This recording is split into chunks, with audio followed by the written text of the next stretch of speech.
¿Qué tal, amigos? Y seguimos con más noticias. Recuerda, suscríbete a nuestro canal y mantente con nosotros hasta el final del video.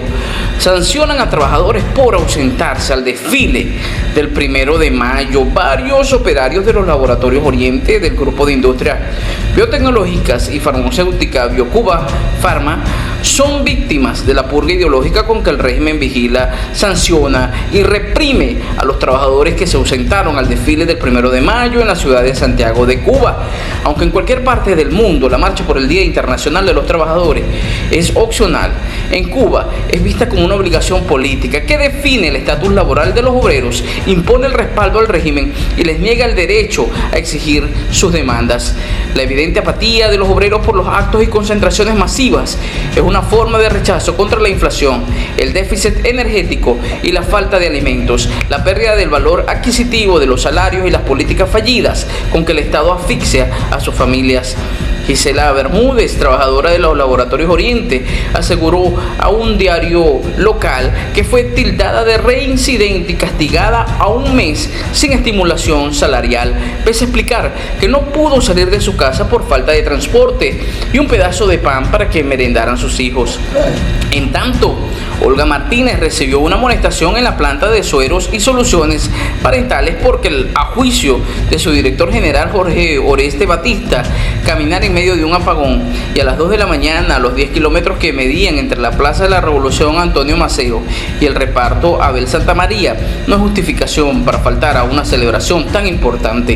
Pendiente de otro examen y con peligro de perder su plaza quedó Charles de la línea de vendas enyesadas por decir que un país con escasez de todo tipo no podía darse el lujo de concentrar al pueblo para que se desmayara de hambre y se congraciara con el gobierno. A los trabajadores más jóvenes se les amenazó con cerrarle el contrato y penalizaciones salariales, porque según la administración fueron los mayores responsables de que se ausentaran cerca del 20% del colectivo que encabezó el desfile y lleva 4 años consecutivos recibiendo la bandera de vanguardia nacional que confiere la Central de Trabajadores de Cuba. Un custodio que participó en la marcha sugirió a la dirección sindical no excederse, porque hasta Ulises Guilarte, líder del movimiento obrero cubano, pidió celebrar la fecha con concentración en plazas y centros de trabajo por falta de combustible para garantizar el empleo masivo de transporte. Yudixa Sarmiento, secretaria del Sindicato de Salud, indicó revisar el tema de la desmotivación en los centros asistenciales, en especial en el Hospital Ambrosio Grillo, donde los afiliados objetaron que no tenían dinero para ir y retornar desde los puntos de concentración en medio del auge de la violencia y la subida de precios de los pasajes a límites inaccesibles. Una de las doctoras aludidas contrapuso el acoso laboral a las pésimas condiciones en que trabajan, en específico las del transporte obrero, por el que en 2018 resultaron lesionados 49 trabajadores, de ellos 14 médicos y 19 tecnólogos, 10 enfermeros y 6 auxiliares, camilleros y secretarias. También en la universidad y otras industrias. A Dayan, uno de los estudiantes admitido en la educación superior sin aprobar los exámenes de ingreso, le reclamaron esa supuesta bondad estatal por no asistir a la concentración. Al explicar sus argumentos, los culparon de ser víctima de la distorsión ideológica y la intoxicación mediática. Podía ser en las calles a merced de conductas antisociales de la droga y la prostitución. Así le gritaron en el aula, aseguró, como el resto de las universidades en el Oriente. La enseñanza no es inclusiva, sino más bien excluyente y subordinada ideológicamente a las arbitrariedades, añadió. El doctor Velázquez del Instituto Superior de Ciencias Médicas fue de los profesores cuestionados, recibió la amenaza de expulsión y recalcaron que la universidad en Cuba son para los revolucionarios y los que no se gradúan o den clases en sus aulas tienen que ser incondicionalmente al régimen. El mecanismo de control y adoctrinamiento gubernamental tuvo otra clara expresión de irracionalidad en la refinería Hermanos Díaz, la termoeléctrica Renté, donde los supuestos infractores recordaron a sus empleadores y jefes jerárquicos los riesgos de salud que nadie atiende y los que principalmente causas de accidentes y enfermedades profesionales. César Prado, ingeniero eléctrico, recordó que más importante que esta especie de juicios sumarios que nada tienen que ver con la esencia de las asambleas sindicales son los difíciles escenarios que enfrentan en ambas entidades en cascos, botas, orejas, caretas antigas, overoles, guantes, botiquines y supuestos de primeros auxilios. Ningún dirigente sindical se preocupa por las patologías ocupacionales tradicionales como laringitis, hipoacusia, dermatologías y otras enfermedades, entre ellas el asma bronquial y las afecciones cardiovasculares, osteomoculares, oftalmológicas corroboró el ingeniero. La purga laboral también incluyó a las brigadas de estibadores del puerto Guillermo Moncada. Allí Paco manifestó su desconcierto con la desprotección e inseguridad de los trabajadores, que a principios de este año cobró la vida de sus compañeros, 3 de ellos muertos por asfixia durante la descarga de un buque con 3.000 toneladas de arroz. No llegaron vivos al hospital militar, que está a solo cuadras, respiraron un gas tóxico en una de las bodegas y fallecieron de inmediato. Sin embargo, no tienen en cuenta que a eso nos enfrentamos a diario y ahora quieren arrancarnos la tira del pellejo por no ir a un desfile.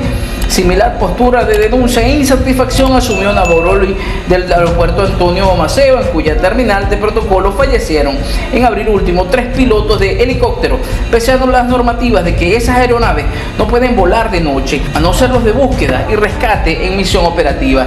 Los dirigentes encararán la apatía de los trabajadores. La preocupación con que los dirigentes encaran la apatía y el desinterés laboral con respecto a las efemérides pone en duda la unidad y el apoyo incondicional de los trabajadores hacia el gobierno.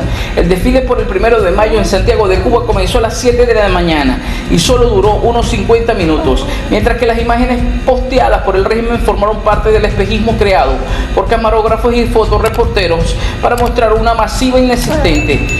Previo al acto, los dirigentes sindicales recorrieron las calles con bocinas en los techos de los autos y pipas de agua para las zonas con ciclos de distribución superiores a los 20 días. Al terminar la concentración, el gobierno habilitó varias áreas de recreación en un intento por crear una falsa ilusión de estabilidad. Para ello, sacrificó a la población de las zonas periféricas con casi 10 horas de apagones. En los repartos residenciales, Abel Santa María, José Martí, Versalles y Pastorita cortaron el servicio eléctrico en más de 7 oportunidades. Fuentes cercanas a la dirección provincial de la CTC confirmaron en un diario local que los análisis se harán en todas las empresas de los 15 sindicatos.